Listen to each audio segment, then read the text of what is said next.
দর্শক, phase the people থেকে আমি আরাফাত আলিম সরাসরি দেখাচ্ছি এই মুহূর্তে ইনকিলাব মঞ্চের ব্যানারে একটি রমজানকে স্বাগত জানিয়ে একটি মিছিল বের হয়েছে এবং সেই মিছিলটি কিন্তু এই মুহূর্তে ঢাকা বিশ্ববিদ্যালয়ে অবস্থান করছে। দর্শক, আপনারা জানিয়ে রাখি এই মিছিলের নেতৃত্ব কিন্তু দিচ্ছেন ইনকিলাব মঞ্চের সদস্য সচিব আব্দুল্লাহ জাবের। তারা কিন্তু বিভিন্ন স্লোগানে কিন্তু এই মুহূর্তে রমজানকে স্বাগত জানাচ্ছে এবং আমরা কিন্তু শুনতে পাচ্ছি কিছুক্ষণ আগে আব্দুল্লাহ জাবের রমজানের যে সিন্ডিকেট রয়েছে সেই সিন্ডিকেটের বিষয়ে কিন্তু স্লোগান তুলেছেন।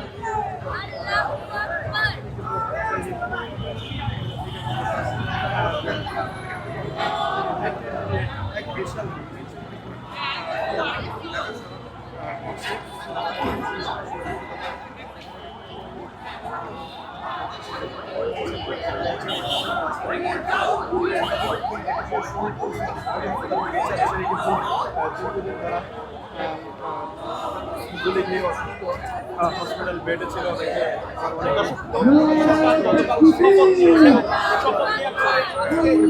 মন্ত্রী সহ সচিবদের সাথে বার্তা দিয়েছেন সারা বাংলাদেশে এই রমজান মাস অবিচ্ছিন্নভাবে বিদ্যুৎ অব্যাহত রাখতে হবে। এছাড়াও যারা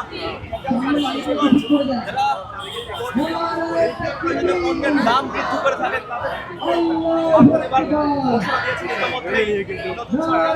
আপনারা ছবি দেখতে পেয়েছেন।